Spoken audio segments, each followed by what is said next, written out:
नमस्कार। कहानी संग्रह में हमारे सभी दर्शकों का हार्दिक स्वागत है। दर्शकों, क्या आप जानते हैं कि कलयुग को सभी युगों में श्रेष्ठ क्यों माना जाता है? नहीं तो आज हम आपको यही बात बताने वाले हैं।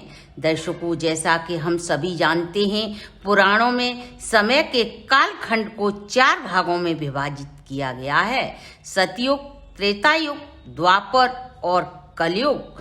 कलयुग को मानव जाति के कल्याण के लिए सर्वश्रेष्ठ युग का दर्जा दिया जाता है। विष्णु पुराण में महर्षि व्यास जी ने कलयुग को सर्वश्रेष्ठ युग बताया है। ऐसा युग में क्या है जो इसे सर्वश्रेष्ठ युग की श्रेणी में रखा गया है, हम आपको बताएं। इससे पहले अगर आपने हमारे चैनल को सब्सक्राइब नहीं किया तो सब्सक्राइब करें, वीडियो को शेयर एंड लाइक अवश्य करें। संपूर्ण जानकारी के लिए वीडियो को अंत तक जरूर देखें। दर्शकों, विष्णु पुराण के दूसरे अध्याय के अनुसार एक दिन महर्षि व्यास नदी में स्नान कर रहे थे। तभी कुछ ऋषिगण वहां पहुंचे। उन्होंने देखा व्यास जी नदी में डुबकी लगाकर ध्यान कर रहे हैं, तो वह वहीं वृक्षों के नीचे बैठ गए। कुछ देर बाद जब व्यास जी ने स्नान ध्यान कर उठे और कहने लगे, युगों में कलयुग, वर्णों में शूद्र और मानव जाति में स्त्री सर्वश्रेष्ठ है। ऐसा कहकर उन्होंने जल में फिर से डुबकी लगाई और जब बाहर निकले तो बोले, शूद्र तुम श्रेष्ठ हो।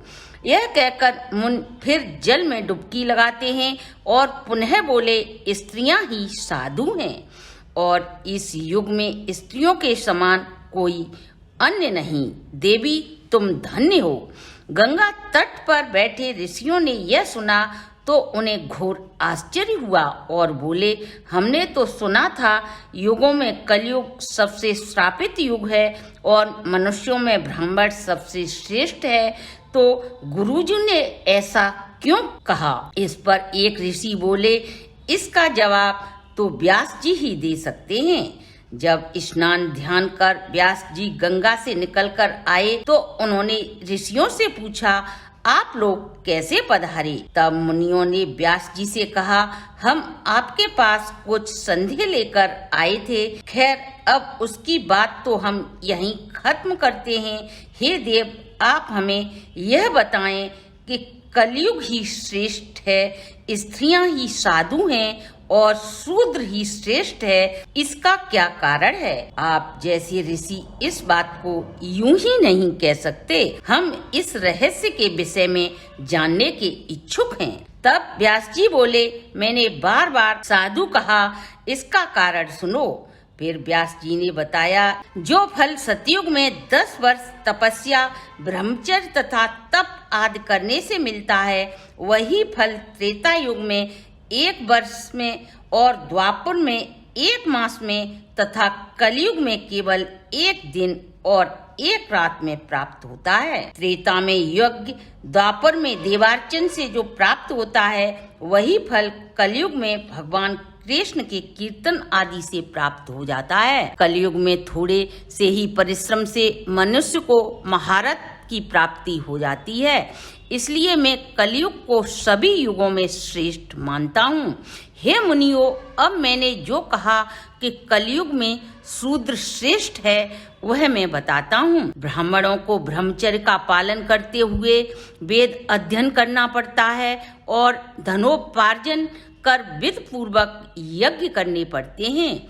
इससे भी व्यर्थ का भोजन, व्यर्थ वार्तालाप और व्यर्थ यज्ञ करके पतन का कारण वो बन जाते हैं।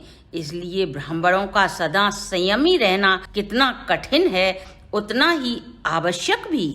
यहाँ तक भोजन और जल आदि भी वे अपनी इच्छा के अनुसार नहीं खा पी सकते, क्योंकि ब्राह्मणों के सभी कार्यों में पवित्रता की आवश्यकता होती है, अर्थात वे स्वेच्छा से कुछ भी नहीं कर सकते।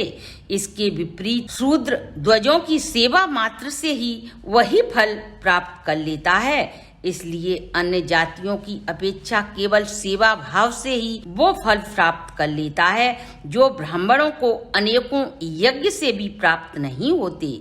शूद्रों को खाने पीने का कोई नियम संयम नहीं है, इसलिए वो श्रेष्ठ है।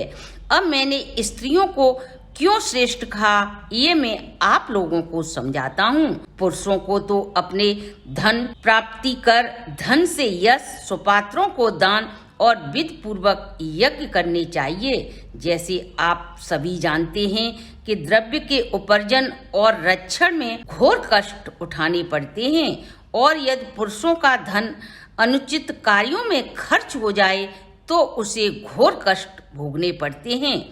इससे बचने के लिए पुरुष सदा उपाय ढूंढता रहता है, परंतु स्त्रियां तो तन मन वचन से पति की सेवा करके ही पति के समान ही शुभ लोगों को प्राप्त करती हैं।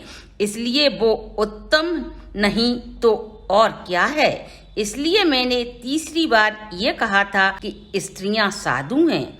इसके उपरांत महर्षि व्यास ने बताया कि जिन पुरुषों ने गुड़ रूपी जल से अपने पाप धो डाले हैं, उनके थोड़े से ही प्रयत्न से कलयुग में धर्म सिद्ध हो जाता है। शूद्रों को द्विजपरायण से, स्त्रियों को पति की सेवा मात्र से ही धर्म की सिद्धि हो जाती है। सतयुग या तीनों लोकों में दुजातियों को धर्म का प्रचार करने में भारी मुसीबतों का सामना करना पड़ता है। इस कलयुग में सबसे बड़ी विशेषता ये है कि केवल भगवान कृष्ण के कीर्तन मात्र से ही मनुष्य परम पद को प्राप्त कर लेता है। इसलिए कल युग में मनुष्य अपने जीवन को सरल और सफल बनाने के लिए सदा भगवान कृष्ण की भक्ति कर वैकुंठ धाम जैसे परम पद को प्राप्त कर लेता है। आशा करते हैं आपको हमारी ये प्रस्तुति अच्छी लगी होगी। अगर आपको हमारी ये वीडियो अच्छी लगी तो आप हमारे चैनल को लाइक, सब्सक्राइब और शेयर करें।